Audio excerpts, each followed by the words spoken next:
가을이 밀려가고 겨울이 밀려오는 계절의 길목. 그녀가 특별한 나들이에 나섰습니다.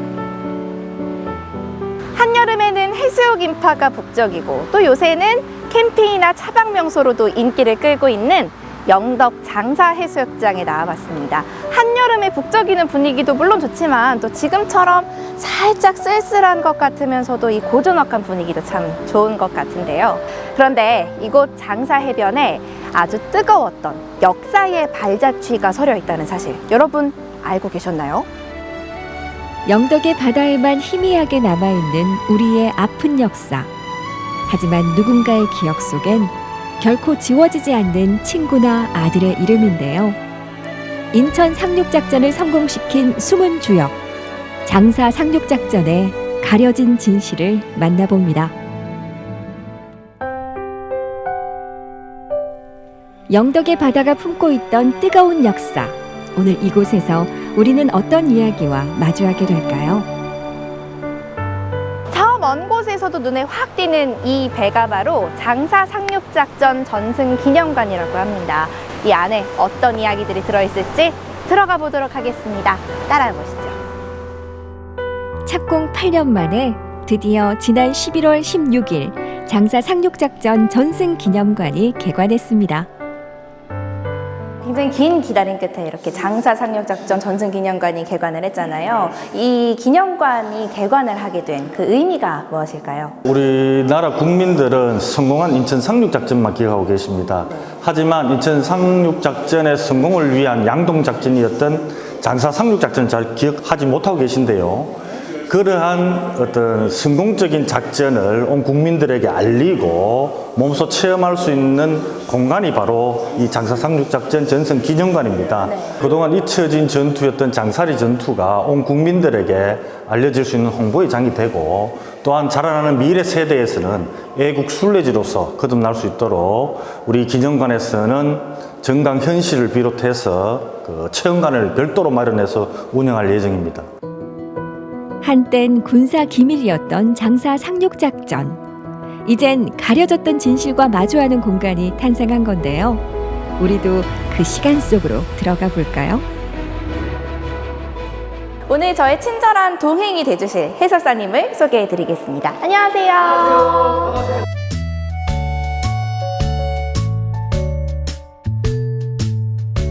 사실 인천 상륙작전은 모르는 분들이 거의 없으실 것 같은데, 또 장사 상륙작전은 좀 들었을 때 낯설다고 느끼는 분들도 계실 것 같단 말이죠. 해설사님, 장사 상륙작전 도대체 어떤 일이었나요? 장사 상륙작전은 그 사실 인천 상륙작전을 성공시키기 위한 작전, 양동작전을 하는 거죠. 즉 말해서 북괴군을 눈을 속이기 위해서 작전한 것이 바로 장사 상륙작전이다, 이렇게 보시면 되겠고, 상륙작전에 하는 병사들은 현역 군인이 아니고 학도병이었다 하는 게 그게 특이한 점이죠. 인천 상륙작전을 성공적으로 이끌기 위한 아주 중요한 역할을 했다고 이해할 수 있겠네요. 이곳에 장사 상륙작전에 대한 여러 가지 이야기들이 좀 담겨 있는 것 같은데, 제가 오늘 해설사님하고 쭉 돌아보면서 이야기 좀 나눠보도록 하겠습니다. 인천 상륙작전 전에 적의 보급로 차단과 후방 교란을 목적으로 치러졌던 장사 상륙작전. 하지만 이 상륙작전은 당시 군사 기밀이었기에 공식 문서조차 남아있지 않습니다. 원래는 군사 기밀 작전이었으니까 세상에 알려지지 못할 수도 있었는데 어쨌든 이렇게 세상에 알려지게 됐단 말이죠. 이 장사 상륙작전이 어떻게 알려지게 됐나요? 이 치열하게 한 전투가 벌어졌음에도 아는 사람이 없기 때문에 흔적이라도 찾아보자, 이래서 군부대에서 이 LST 문산호가 뻘에 묻혀 있었는 것을 발견했습니다. 그때부터 본격적으로 개발 착수를 한 거죠. 1997년 해병대 대원들이 우연히 바닷속 갯벌에서 문산호를 발견합니다. 그리고 비로소 장사 상륙작전의 진실이 역사에서 부활했죠. 이 배가 바로 문산호입니다. LST, 예. 말씀해주신 그 LST 문산호. 예. 그래서 이 기념관 건물이 이 배 모양이랑 똑같이 생겼던 것 같은데 맞죠? 이 배를 여기 갖다 놓고 기념관을 만든 겁니다. 그 당시에 문산호에는 어떤 사람들이 타고 있었나요? 그 밀양에서 학도병들이 훈련을 마치고 작전에 임하기 위해서 이 학생들이 이 배를 타고 1950년 9월 13일 부산항을 떠나서 이 동해로 올라온 겁니다. 최고 나이 어린 아이가 15살, 15살, 제일 많은 나이가 19살. 그래서 평균 나이를 따지니까 17살이었습니다. 이 자유대한민국을 지키겠다고 자원 입대해서 전쟁에 임한 겁니다. 하물며 자원 입대. 저 어렸을 때 생각하면 상상도 못하는 일이었을 것 같아요. 근데 그때 그 당시 상황이 도대체 어떻게 돌아가고 있었나요? 15일 동안 훈련 받고 겨우 총만 쏠 수 있도록만 배우 훈련을 받아가 전쟁에 임했는데 9월 14일 날 새벽에 장사 앞바다에 도착했는데 마침 그때 태풍이 와가 KGR라는 태풍이 와가 배가 바로 좌초되었죠. 좌초됐을 때 북한 계례군들이 이 장사 앞산 남산 200고지에서 무차별하게 박격포와 그 화력을 퍼부었죠. 좌초된 배 안에서는 이러다가 전쟁도 한번 못하고 죽겠다. 이래서 거기에 수영 잘하고 용감한 아이들을 선출해가 밧줄을 매가 내려왔죠. 바다로요? 예.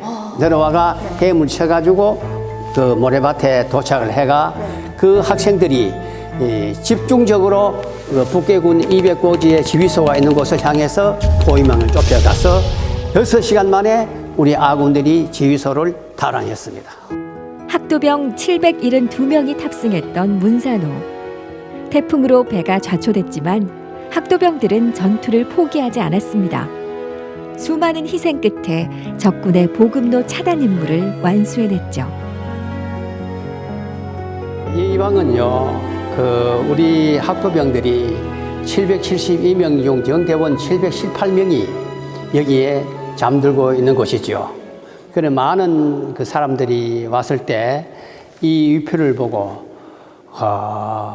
울먹이는 사람도 있고 또 이 목이 막혀 말을 못하는 사람도 있고. 저 또한 이 공간에 서니까 마음이 좀 먹먹해지고 좀 숙연해진다는 생각이 들기도 해요. 해설사님, 그렇다면 이 장사 상륙 작전 결국에는 어떻게 됐나요? 그래서 우리 학생들이 139명이 전사를 하고 92명이 부상을 당했죠. 북한군들은 얼마나 죽었는가? 우리 학생들에 의해서 270명이 사살되었다 하는 말씀을 드리고 싶습니다. 그럼 우리가 이 장사 상륙 작전을 어떠한 의미로 좀 오래오래 기억하면 좋을까요?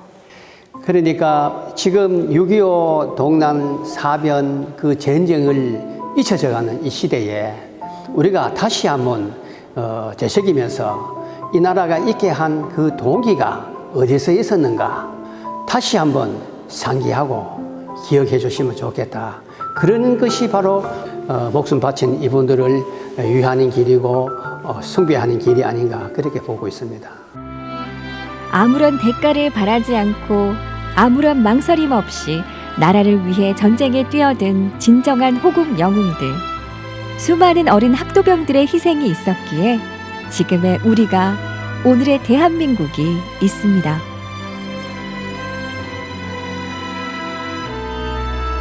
열네 살에서 17살이라는 어린 나이였지만 장사 상륙 작전을 이끌어준 학도병들이 있었기 때문에 지금의 우리가 있는 거겠죠. 장사 상륙 작전의 의미와 또 호국 영웅들의 숭고한 희생을 우리는 꼭 기억해야겠습니다.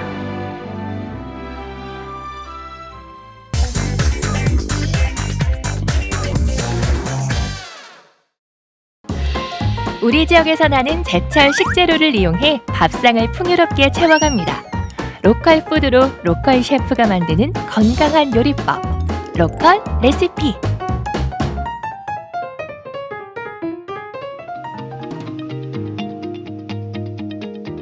오랜만에 찾아온 바다.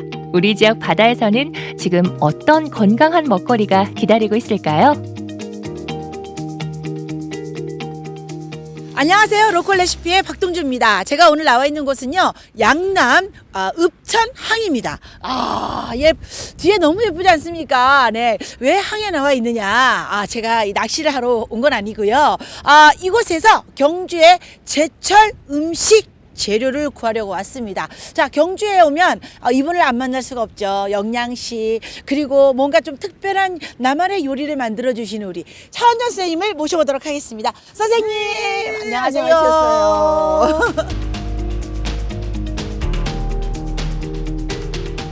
오늘 갑자기 그 날씨가 이제 기온이 뚝 떨어져가지고 맞아요, 좀 추워요. 추워요. 선생님도 추우세요? 괜찮아요. 아, 예.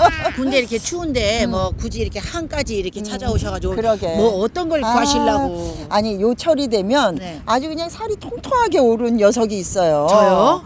우리 동주 씨처럼. 아, 저처럼 통통한 녀석이. 바로 방어예요. 방어. 네. 맞아요. 요즘 많이 방어 많이 들어보셨죠? 먹죠. 동해안을 따라서 이 10월에서 11월 요렇게 요때쯤 나는 생선 중에 방어가 제철이에요 지금. 아. 그래서 뭐든지 그 제철에 많이 나는 거를 우리가 먹어줘야 그게 바로 로컬 건강한 레시피잖아요. 거죠. 그렇죠. 그래서 오늘 방어를 잡으러 온 거예요. 예. 잡아요? 네. 잡아요? 아니요. 구하러. 구하러. 사러 왔어요. 구하러 네. 왔어요. 아, 우리가 이제 흔히 접할 수도 있었다고 생각했더니 방어가 이 경주에서도 이렇게 제철 음식으로 우리가 먹을 수 있다고 그쵸, 하니까 그쵸. 우리 또 한번 구해가지고 맛있게 만들어 보도록 네, 하겠습니다. 그러시죠. 자, 그럼 가볼까요? 네, 가시죠. 네, 측판장으로. 네, 네. 방어를 잡으러, 아니 구하러 찾아간 곳은 읍천 어촌계 화로 직판장. 읍천항 어민들이 직접 잡은 생선들을 다양하게 만나볼 수 있는데요. 우리의 방어도 오늘 들어와 있을까요? 이게 방어 있어요, 혹시? 네, 방어 있어요. 아, 크다. 요즘은 이게 방어가 제철이거든요. 진짜 맛있어요. 그죠? 예. 야, 방어는 뭐 고르는 방법이 없겠다, 그죠? 다. 요거는 이제 대방어, 중방어, 소방어 이렇게 하는데 아. 4kg 이상 되는 거는 우리가 대방어라고 하고 이제 3kg에서 4kg 그 사이는 소방어라고 합니다. 병부분의 빨간 부분은 소고기만 나거든요. 그런 것도 있고. 육질이 예, 육질이. 요 뱃살 같은 아가미 같은 데는 진짜 기름기가 잘잘 흘러가고 진짜 고소고 맛있어요. 왜 겨울 되면 막 조려서 먹는 거 맛있잖아요. 이 조림도 괜찮죠? 요거는 조림해서 맛있고 스테이크해서 해 드셔도 맛있고 이제 김치 묵은지 넣고 고등어 지지듯이 지져 드셔도 맛있고 요거는 부위별로 별별 하나 없습니다. 자, 좀 잡아갈게. 큰 것도 있고 이렇게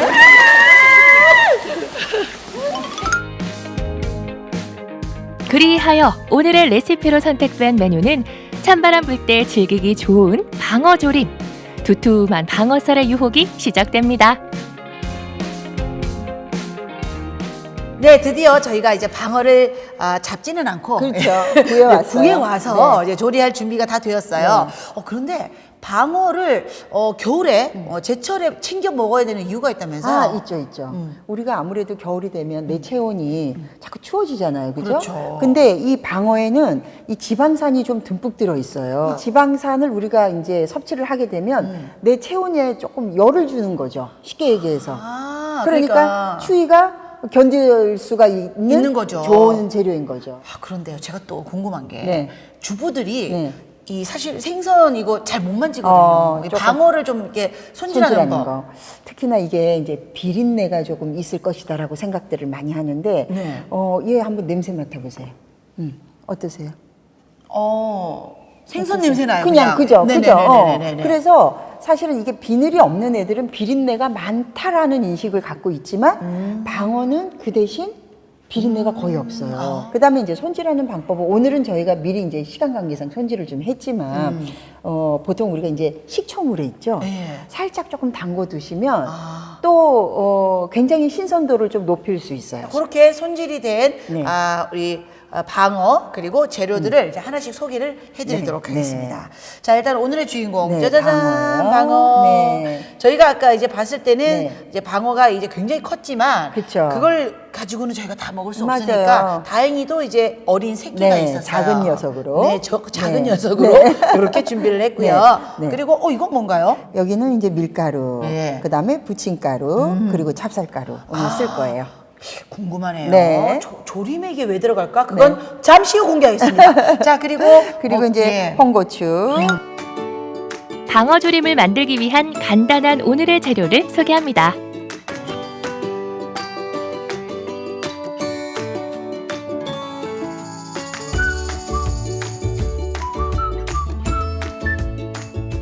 자, 그럼 이제부터 네. 조리를 해보도록 그렇죠. 하겠습니다. 자, 가장 먼저 뭘 해야 될까요? 우선 이제 손질된 이 방어를 가지고 네. 소금을 조금 뿌려놔야 되죠. 아, 소금요? 네. 아, 간을. 그렇죠. 간을 좀 해놔야죠, 이렇게. 예. 먼저 방어에 소금 간을 하고 키친타올로 물기를 제거해 주세요. 양념장을 만들기 위해 마늘, 대파, 홍고추를 잘게 다져주고 다진 재료에 분량의 간장, 생강즙, 올리고당, 청주를 넣어 잘 섞어주면 양념장 준비 끝! 준비된 방어에 밀가루, 부침가루, 찹쌀가루를 골고루 입혀준 다음 기름을 넉넉하게 두르고 튀기듯이 구워주세요. 이때 스테이크를 굽듯 숟가락으로 기름을 끼얹으면서 골고루 익혀주는 것이 포인트. 너무 맛있게 그죠. 조리까지 익었어요. 아니, 냄새를 전달해드리고 싶어, 정말. 아니, 그 오늘 메뉴가 네. 그냥 그 튀김 아니에요, 혹시? 그럴 정도로 네. 요 자체만으로도 이미 완벽한 요리가 되는 것 같아요. 맞아요. 근데 조림인데 네. 왜 이렇게 튀겨내는 거죠? 조림이라는 거는 약한 불에서 조금 뭉근하게 하는 게 조림이에요. 조린다. 그렇죠. 그렇죠. 그러다 보면 살이 이렇게 좀 뜯어질 수가 있어요. 흐물흐물해지죠. 모양이. 예, 맞아요. 그래서 우리가 이제 모양을 좀 잡아줘야 나중에 조림을 먹을 때 얘네들 생선들이 좀 탄탄해야 되거든요.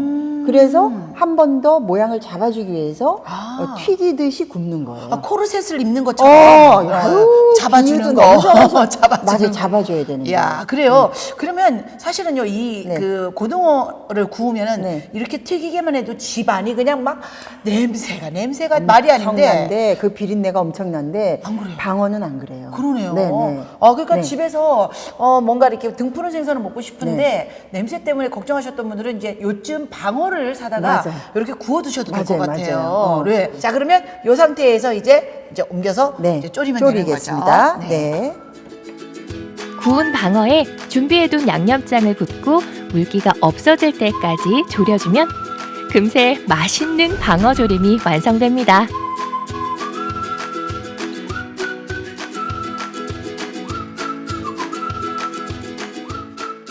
자, 드디어 방어 조림이 완성됐습니다. 네. 좀 만드는 동안도 이 비린내가 나지 않고 그렇죠. 너무 고소한 너무, 게 먹고 싶었거든요. 맞아요. 도대체 이 방어 조림은 어떤 것일까 굉장히 네, 궁금한데 궁금하죠. 자, 한번 먹어보도록 하겠습니다. 드셔보시죠. 네. 자, 아까 그 튀겼던 것 때문에 살이 이렇게까지 잘 떨어지죠. 그러네, 보세요. 붙어있네요, 서로. 이렇게까지 한 덩어리가 너무 잘 응집력이 떨어지죠. 대단한데요? 맞아요. 자, 한번 먹어볼게요. 네. 이것은 스테이크인가 조림인가? 먼저 튀겨서 익힌 덕분에 살이 부서지지 않고 큼직하게 제대로 방어 맛을 즐길 수 있습니다. 이거 밥도둑이다. 그죠? 양념에 밥을 이렇게 비벼 먹는 그러니까요. 맛이에요. 이거 어떻게 표현해야 되지? 아니, 진짜 지금 그 오늘 배웠던 그 양념은 네. 어떤 생선으로 조림을 해도 다 맛있을 것 같아요. 아, 그래요. 그리고 또 이제 그 비린내가 나지 않는 이 어떤 방어의 그 특징을 우리가 좀 오늘 알아낸 것 같아요. 맞아요. 딱 봤을 때 비린내 날 것 같은 이런 생각이 들었거든요. 근데 이게 맨입으로 밥 안 먹고 얘만 계속 젓가락이 가는 거예요. 그러게. 비린내가 나면 그렇게 젓가락이 못 가죠. 맞아요. 우리 아이들 같은 경우도 비린내나 생선 안 먹을 그럼, 때 그럼. 방어 네. 아까처럼 이렇게 튀겨서 줘도 될 것 같고요. 맞아요. 아주 네네네. 좋은 생각이에요. 네, 경주에서 여러분께서 맛봤던 방어 조림 여기까지 소개해드리고요. 네. 저는 여기서 인사를 드리도록 하겠습니다. 네. 지금까지 로컬 레시피였습니다. 다가오는 겨울 동안 쭉 즐길 수 있는 제철 생선 방어. 구이로 조림으로 집에서도 건강하고 맛있게 즐겨보세요.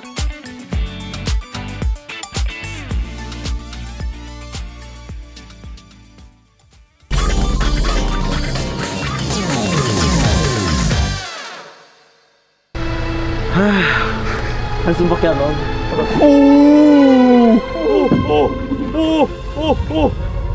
방송을 위해서라면 어디든 간다. 그곳이 무인도일지라도. 모인도 탐방 화이팅! 지난 8월 의암호의 수위가 범람 직전까지 차올랐을 때에도 물에 잠기지 않았던 의문의 섬. 고구마 섬도 붕어 섬도 아닌 근화동 이름 모를 섬의 미스터리.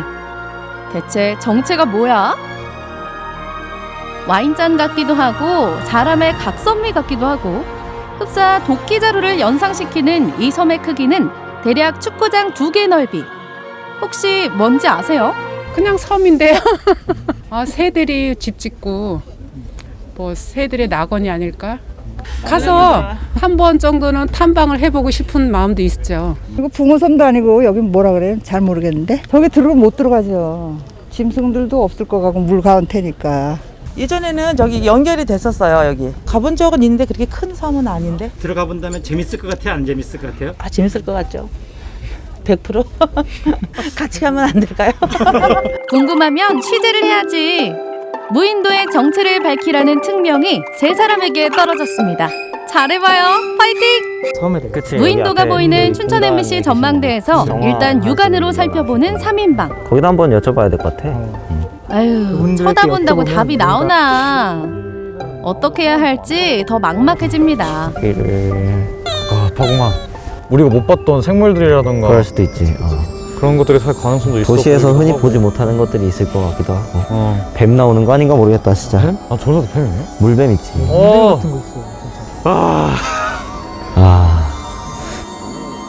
저는 그리고 무인도를 간다는 게 장난인 줄 알았어요. 처음에 말씀하셨을 때.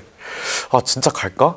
아니야, 안 가시겠지. 장난으로 말씀하신 거겠지 했는데 이게 실제로 일어나다 보니까 되게 막막했습니다. 정말요? 이렇게 생각을 했죠. 정말 들어가나요? 약간 생각을 했는데 그냥 부장님이 진짜 저는 하신 말씀이라고 생각했는데 점점 이제 그 이야기가 이제 한 번, 두 번씩 나오면서 아, 이거 진짜구나. 야, 그러면은 저기 우리가 직접 지금 당장 갈 수는 없지만 사무실에 드론이 있으니까 그걸 한번 띄워볼까? 그러니까 그걸로 보면은 안에 뭐 있는지 보이니까. 일단 한번 봅시다. 그럼. 일단 그럼 갔다 옵시다. 드론을 가지고 옵시다. 드론 정찰병 출동! 길도 있는 것 같아. 접근이 어려운 무인도 상공에 침투해 지형 지물을 꼼꼼히 스캔하는데요. 아무것도 없는데? 야, 근데 여기도 단풍 들었다. 그러니까 여기도 단풍이 이쁘네, 여기도. 단풍 맛집이네. 단풍 놀이 하러 가야 되는데. 뭐야? 아무것도 없을 줄 알았는데 뜻밖의 무언가 포착. 야, 판잣집이네. 야, 판잣집이야, 이게. 텐트 판자 아니야? 아니야. 환자야? 판자야. 사람이 살아 그러면? 저긴 근데 완전 늪이네. 그러면 우리 저기 섬 들어가서 낚시를 한번 낚시라도 한번 해봐야 될 챙겨가야겠네. 낚싯대를. 뭐 아무도 안 가본 섬이고 또 춘천에서 들어가 본 사람이 얼마나 있겠어요. 그래서 특별한 경험을 할 수 있다는 그런 생각이 좀 기대감이 있었어요. 네. 등기부 등본을 떼어보니 정확한 주소는 춘천시 근화동 8의 1번지. 연도별 위성사진을 체크하고 섬에 대한 자료를 하나하나 수집해가며 구체적인 탐방 계획을 세우기 시작합니다. 이게 옛날 이 정체불명의 섬에 대해 사람들 사이에 자갈섬이라고 불리는데 왜 자갈섬인지는 지금 뭐 도저히 모르겠어요. 가본 적이 없어서 진짜 자갈이 쌓여 있는 건지. 네. 이거 시간을 좀 뒤로 돌려보면 길이 점점 선명해지다가 지금은 길이 있었네. 이게 사람이 들어갈 수 있게 도로도 다 돼 있네요.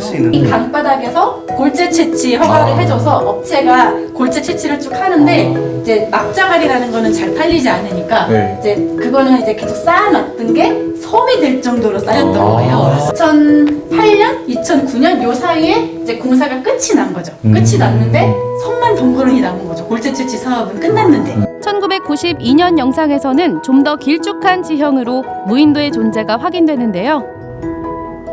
90년대 초 춘천에선 건설 경기 붐이 일면서 골재 채취 작업이 활발히 진행됐습니다. 의암호와 공지천이 만나는 합수부는 유속이 느려지며 퇴적 지형이 발달한 최적의 골재 창고. 의암호 바닥에서 채취된 어마어마한 양의 골재는 전국 각지의 공사장으로 팔려나갔고 활용도가 낮은 막자갈은 10년간 그대로 의암호에 방치되며 점점 덩치를 키웠습니다. 그렇게 쌓이고 쌓여 만들어진 섬이 무인도의 정체였던 것. 생각보다 크구나 라는 생각을 했어요. 생각보다 크고 위성 사진으로 봤을 때는 길이 나 있고 이제 길이 선명하게 보였으니까 어느 정도 탐방은 어렵지 않게 하겠구나라는 생각을 했는데 또 드론으로 보니까 막상 또 다르더라고요. 직접 섬에 들어가 보기 위해 상륙 작전을 짭니다. 골재 채취 당시 가도가 이어져 있던 구간이 가장 짧은 루트지만 좀 더 위쪽의 선착장을 제1상륙 지점으로 낙점. 옛 중도 주민 선착장에서 섬까지의 거리는 약 300m. 배는 친환경 무동력 한우를 이용하기로 했습니다. 아 근데 처음에 이제 그 약간 물놀이 할 때 쓰는 조그만 이제 그 한 2명 정도 앉을 수 있는 고무보트를 타고 가라고 하셨을 때는 가다가 빠지면 어떡하지? 라는 생각을 했는데 점점 스케일이 커지는 무인도 탐사 작전. 마침내 그동안 짠 계획을 실행에 옮기는 순간입니다. 야야야 흔들지 마 흔들지 마. 살려줘.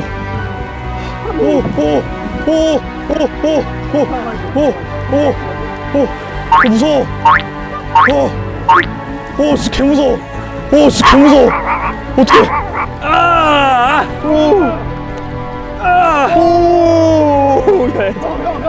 온몸으로 와닿는 이론과 실전의 차이. 진짜 겁도 많고 값도 많다. 호들갑. 우왕좌왕하면서도 어찌어찌 합을 맞춰가는 3인방. 리듬에 맞춰 순조롭게 항해를 이어갑니다. 좋아 빨라. 노를 손으로 젓는 건지 입으로 젓는 건지. 다 왔다. 아무튼 10분 정도 항해한 끝에 문제의 근화동 8일 1번지 일명 8일도에 도착했습니다. 공부 많이 하고 갔으니까 그래도 이제 안 헤매고 잘 할 수 있겠지라는 생각이 들었었는데 역시 야생은 저희를 가만두지 않았습니다.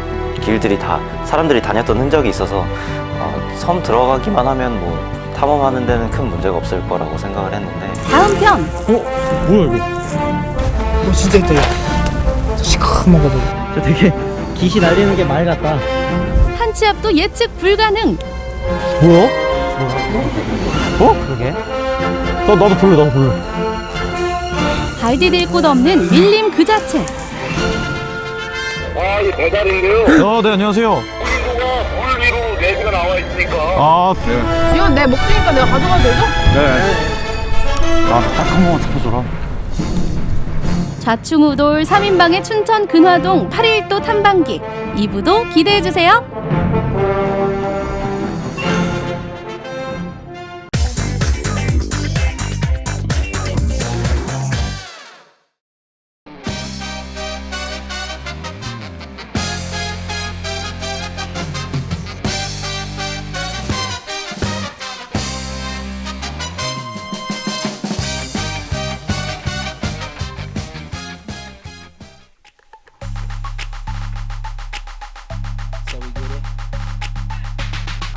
아니 이른 아침부터 해장국집으로 저를 왜 부르신 거예요 도대체? 아니 미리 좀 알려주셨으면 어제 한 잔이라도 하고 잤지. 여기 오늘 해장국집에서 일하는 거예요? 우선 드세요. 먹어요? 아 진짜 개운하다.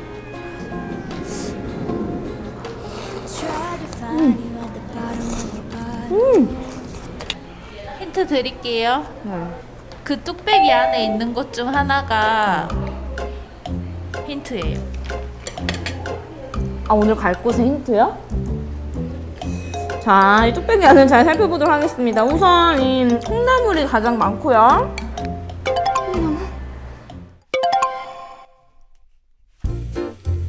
대체 얼마나 힘든 일이기에 아침까지 든든히 먹은 걸까요? 안녕하세요. 안녕하세요. 아. 일단 손소독 먼저 네, 하겠습니다. 손소독 먼저. 위생 철저하게. 영상으로 나옵니다. 날 쓰고 가라. 공장장님. 저 갈아입었으니까. 훌륭하십니다. 바로 일부터 하면 되나요? 네, 하시게. 아직 대표님한테 인사도 안 드렸는데 출근 보고도 안 했는데 이렇게 일부터 부려먹으시는 거예요? 이거 약간 무서운데? 콩나물이 굉장히 원래 좀 캄캄해요. 그래요? 네. 이렇게 음침할 일인가? 진짜 지난주부터 출근을 하면 상차부터 하네 이제. 이걸 다 시르는 건가요? 네. 콩나물이 다행히 10kg, 1kg 단위라서 그렇게 무겁지는 않았는데요. 아우, 양이 상당하더라고요.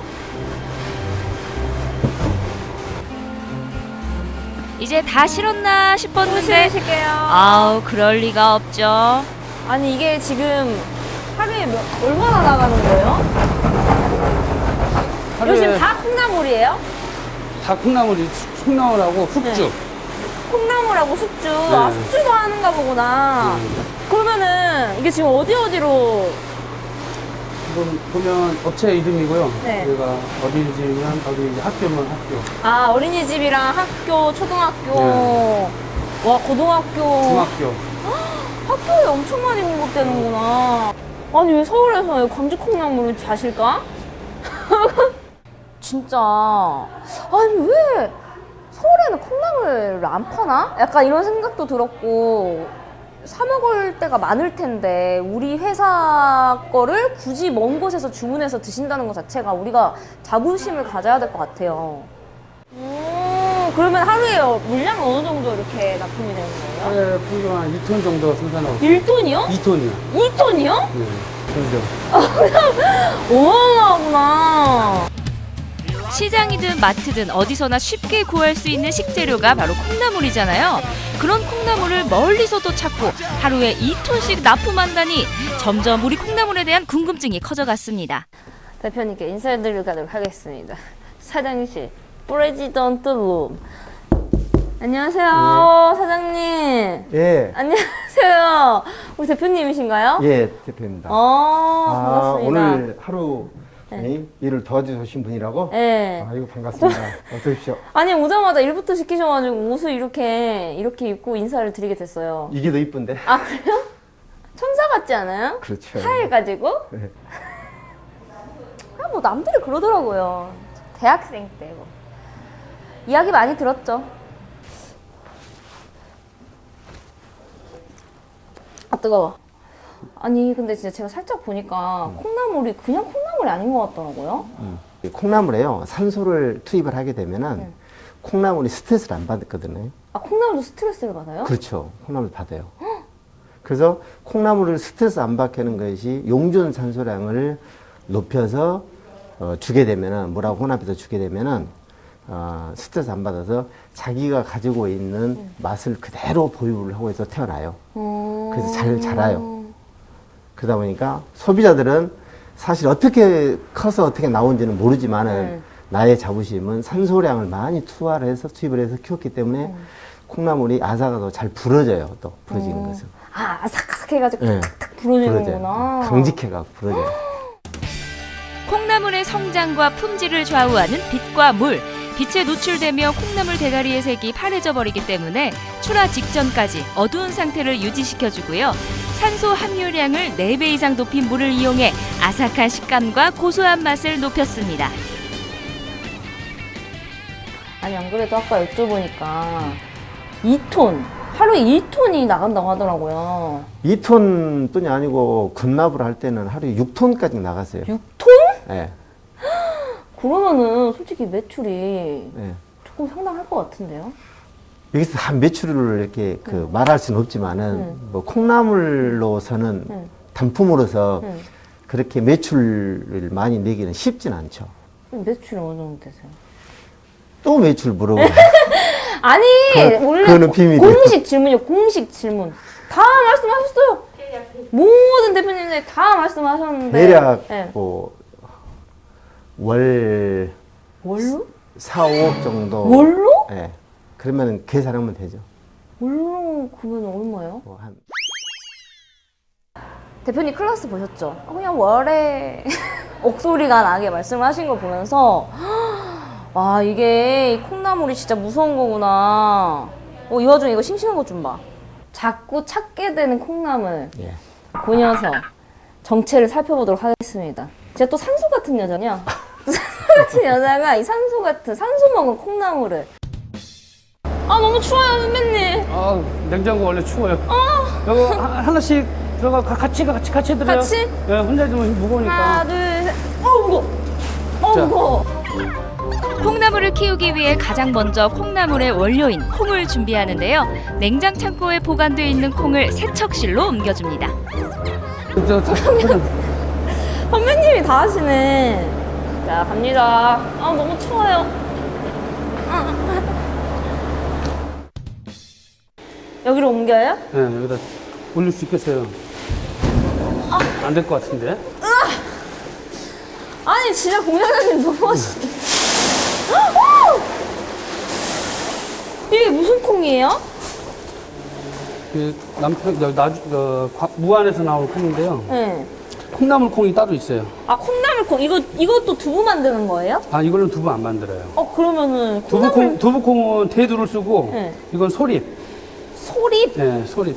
아, 소립이라는 콩이구나. 콩나물 콩이 따로 있어요. 그러니까. 안녕하세요. 한 통에 콩 3포대, 그러니까 총 120kg의 콩이 들어가는데요. 120kg의 콩을 키우면 800kg 정도의 콩나물을 얻을 수 있답니다.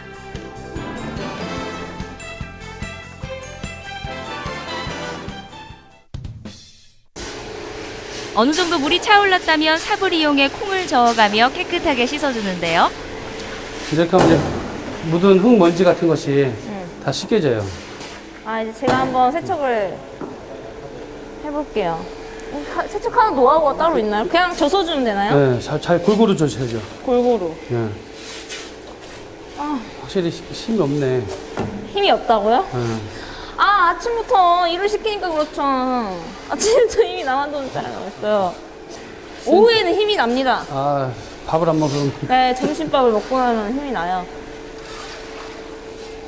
오. 잠시만요. 네. 제가 볼게요. 이거를 네. 왜냐면 밑에까지 네. 다 씻어 올려야 되니까. 오, 공장장님 잘하시네. 공장장님이 하시면 될 것 같아요. 일 그 잘 업무는. 시키네. 네. 공장장님 삽질 잘하시네요. 콩나물 냄새가 나는 것 같다. 벌써요? 그러면 이렇게 세척을 한 다음에 이제 어떻게 하는 거예요? 물을 채워놓고 네. 한 5시간 정도 불려요. 아, 여기다가 바로 세척하고 바로 불리는 거예요? 네. 오. 이제 한 번 씻었을 뿐 콩을 불리기 전 총 3번 세척을 해주는데요. 맑은 물이 나올 때까지 팔이 빠져라 삽질을 이어갑니다.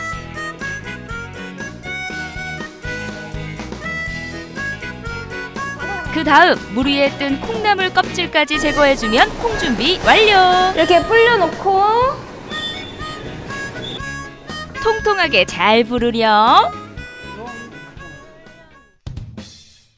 아, 이게 다 재배실이구나. 네.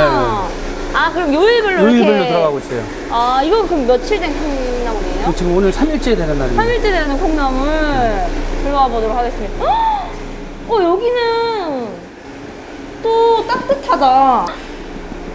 근데가 지금 이제 3일 된 콩나물인가요? 예. 아, 귀엽네. 앙증 같네. 얘네가 이제 3일 된 콩나물이 인 건데, 오, 너무 귀엽다. 오! 뭐든지 새끼 때는. 새끼예요, 지금 이거? 이 상태에서 이제 3일만 더 있으면 나와요. 아니, 근데 아까 대표님이 그 산소를 먹은 콩나물이라고 막 그렇게 말씀하셨던 것 같아요. 저희가 일반 물에 향소 융합기를 사용하기 때문에 일반 물보다 용존 산수가 더 높아요. 산소 제조기는 화훼 쪽에서도 사용하는데요. 꽃을 키울 때 산소량이 많은 물을 주면 더 색이 진하고 빨리 시들지 않는 꽃을 얻을 수 있고요. 우리 콩나물 역시 더욱 노랗고 아삭아삭하게 자란대요. 그러면은 이대로 놔두면은 이제 바로 이 상태에서 포장을 하면 되는 거예요? 지금 이 상태에서 저희가 콩을 한번 뒤집어요. 아, 뒤집어요? 네. 아, 섞어주고 가야 되는구나. 이런 식으로. 왜 섞어줘야 돼요, 근데 이렇게? 이 안에 공기가 더 균일하게 들어가요. 자라면서 숨을 더 편하게 쉬는 거죠. 아, 숨을 편하게 쉬기 위해서. 반대쪽으로 자. 아, 일 잘 시키는 선생님이 일을 진짜 잘 시키세요. 그쵸? 선배님들이 힘드시겠어. 아, 미끄러워. 아, 바닥이 이렇게 미끄럽지? 언니? 네, 그렇게 한참 동안 콩나물을 나오는 뒤집었습니다. 쭉 들어갑니다. 다음 주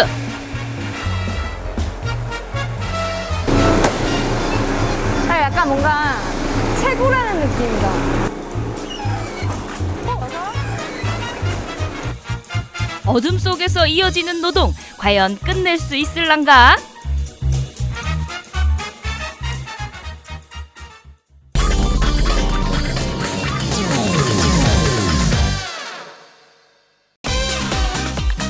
흰눈 내릴 날이 머지 않았습니다. 사계절 중에 준비할 것도 많고 챙길 것도 많은 겨울이 성큼 다가왔는데요. 어떻게 월동 준비 잘들 하고 계신가요? 소품 몇 개만으로도 체감 온도와 행복 지수가 쑥 올라가는 인테리어 꿀팁부터 안전한 겨울나기에 필요한 자동차 체크 포인트까지 꼼꼼하게 짚어봅니다. 월동 준비 이상무, 따뜻하고 안전한 겨울나기 지혜 속으로 들어가 봅니다.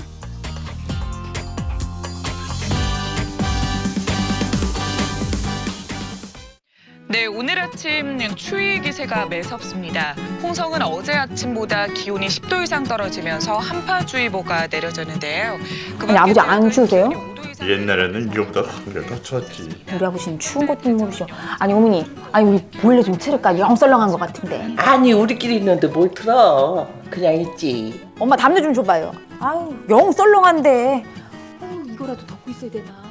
보일러도 좋지만 소품을 활용해서 집안을 따뜻하게 해보는 건 어떨까요? 보일러 뜨는 것도 아니고 소품으로 가능한 일이야. 아이, 그게 말이 돼요, 아버지. 아유, 참네. 어머. 가능하다마다요. 그 지혜 알려드릴게요. 따스한 소품이 추가가 되면 집안의 온도를 올리는 건 아니지만 충분히 따뜻한 분위기를 느끼실 수 있습니다. 군더더기 없어서 좋긴 하지만 여기에 카펫 한 장이면 포근함을 살릴 수가 있고요. 자칫 차가워 보일 수 있는 가죽 소파엔 패브릭 쿠션이 아늑함을 더해줍니다. 거기에 폭신한 러그 한 장이면 분위기 변신 성공! 어머, 뭐 별스러운 것도 아니고요. 뭐 쿠션에 요 러그 한 장 깔았다고 또 다른 분위기예요. 추운 겨울에 가죽 소파에 그냥 앉기 저희 부담스럽잖아요. 이렇게 따뜻한 양털 러그 하나만 깔아줘도 훨씬 따뜻하게 느껴지실 거예요. 파리도 낙상할 것 같은 정갈한 식탁에 조금 생기를 더해주자면요. 허브 종류의 초록 식물을 곁들여주고 초 몇 개만 올려놔도 체감 온도 아니 분위기 온도가 쑥 올라갑니다. 향초로 냄새도 잡아주고 말이죠. 대수롭게 생각하지 네. 않았던 양초인데요. 네네. 이렇게 멋스럽고 좀 이렇게 따끈따끈한 그런 기분이 들게 만드네요. 네, 뭐 꼭 보일러를 올리지 않아도 정말. 집안의 온도를 높여주세요. 네. 그리고 또 중요한 게 적재적소에 화분을 두는 플랜테리어죠. 삭막한 겨울을 싱그럽게 연출할 수 있습니다. 그린 소재를 집안에 들이면 공기 정화에도 좋고 좀 더 싱그러운 분위기를 연출하실 수 있습니다. 그리고 이렇게 귀여운 반려식물들을 보면서 마음도 편안해지실 거예요. 그러게 이렇게 포근하게 안아주는 그런 느낌이 있네요. 자자, 지금부터는 드라이 플라워로 겨울 분위기 한번 내볼까요? 드라이 플라워 중에 가장 대표적인 겨울 소재로 모카를 볼 수 있는데요. 모카를 이용한 화병꽂이를 한번 해볼게요. 아우, 그냥 복실복실 몽실몽실 예쁘긴 한데 이게 어떻게 달라질지 궁금하네요. 간단합니다. LED 전구와 모카 송이를 화병에 넣고요. 줄기를 꽂아주기만 하면 됩니다. 그냥 이 가지 하나만도 멋스럽다 생각하는데 요렇게 달라질 수 있나? 그것도 무심하게 이렇게 담았는데요. 네, 툭툭 던져주시면 됩니다. 와. 허전했던 거실 장식장 위를 목화 화병이 따뜻하게 채워주는데요. 여기에 양초도 함께 장식해주면 훨씬 포근한 느낌이 살아납니다. 그리고 안방 역시 포인트가 중요하죠. 벽면에 핀침을 이용해서 패브릭 소품을 걸어주면 밋밋함을 덜 수가 있는데요. 똑같은 공간이라도 소품 하나로 계절의 변화를 느낄 수 있습니다. 작은 아이디어가 공간을 바꿉니다. 공기 매트, 온수 매트 드려야지 네. 월동 준비다 생각했는데 이런 자그마한 소품 하나로 온기가 느껴져요. 너무 과하지 않게 포인트 소품 하나 정도로만으로도 충분히 따스한 분위기를 연출하실 수 있습니다. 월동 준비 어렵지 않은데요? 네. 월동 준비, 집만큼이나 중요한 게 바로 자동차 아니겠어요? 안녕하세요. 안녕하세요. 안녕하세요. 어떤 일로 오셨어요? 어쩐 일은요. 월동 준비하러 왔어요. 이 차. 근데 이 떡주부가 너무 서둘렀나요? 아니에요. 적기에 아주 잘 오신 거예요. 한겨울이 되기 전에 미리 점검 받으셔야지 안전 운행하시는데 도움이 됩니다. 계절이 바뀔 때마다 가장 먼저 체크해야 할 포인트, 바로 타이어죠. 눈길과 빙판길, 생각만 해도 아찔한데요. 요즘 나온 타이어가 사계절 타이어이지만 대설주의보라던가 아니면 온도가 급격하게 한동안 장기간 떨어지는 기온이 오게 되면요, 스노우 타이어를 교체하신다고 하면 노면 접지력이 높아지면서 제동에 더 안전을 줄 수가 있거든요. 스노우 타이어는 폭이 넓고 재질이 부드러워서 접지력과 제동력이 좋다고 해요. 다만 이게 문제죠. 좋기야 좋겠지만 비싸잖아요. 오늘 4개 다 말고 요 2개만 이렇게만 갈면 안 돼요? 안 돼요. 스노우 타이어는 제동력이 약간 강하다고 했잖아요. 앞에만 양쪽 2개만 갈거나 뒤쪽 양쪽 2개만 갈게 되시면 제동력 편차가 발생돼서 차가 돌 수가 있어요. 이렇게 되면 더 큰 위험이 발생하게 되죠. 그래서 스노우 타이어를 교체할 때는 앞에 타이어와 뒤에 타이어를 같이 교환해 주는 게 바람직합니다. 사실 눈이 많은 상간 내륙 아니고서야 현재 타이어 상태를 점검하는 게 더 중요할 텐데요. 바로 마모도 체크입니다. 더운 여름을 지나면서 타이어 측면이 이렇게 다양한 손상들이 발생할 수가 있대요. 이렇게 살폈으면 이제 공기압 체크하는 거 맞죠? 맞습니다. 공기압은 계절에 따라서 약간 달리 하셔야 되는데요. 한겨울 추운 겨울 같은 경우는 노면 온도가 낮아짐으로써 타이어 안에 들어있는 공기가 수축이 됩니다. 그래서 보통은 정상 주입보다 5에서 7% 정도 더 주입하시는 것이 더 맞습니다. 겨울철에는 자, 다음은 엔진룸, 그중에서도 부동액 체크인데요. 부동액은 항상 최고점과 최저점 중간에 위치하도록 하는 게 중요하대요.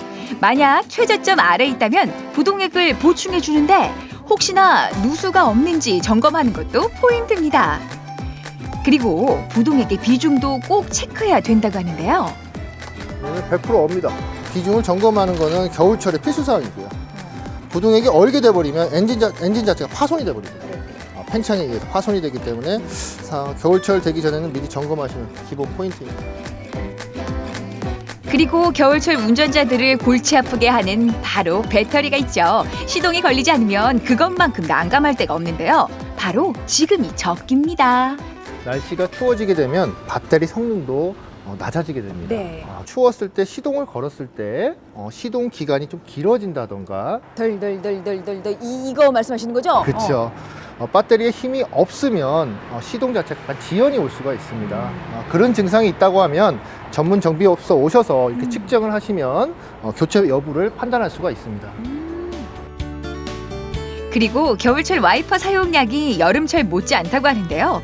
워셔액은 충분한지, 작동엔 이상이 없는지 꼼꼼하게 점검하고 운행 후엔 와이퍼를 이렇게 세워두는 게 지혜입니다. 뭐 월동 준비라고 하면 김장하고 두툼한 옷 꺼내고 뭐 집안 구석구석 살펴야 되는 줄 알았는데 차도 예외는 아니네요. 맞습니다. 미리미리 이렇게 점검하시면 겨울철에도 안전운행 하실 수 있겠죠. 절대 빠른 거 아니래요. 미리미리 점검하세요. 기나긴 겨울, 이것저것 준비할 것도 많고 챙길 것도 많은데요. 지금부터 하나씩 준비해 보자고요. 눈과 마음도 이렇게 포근하게 채워주면서 말이죠.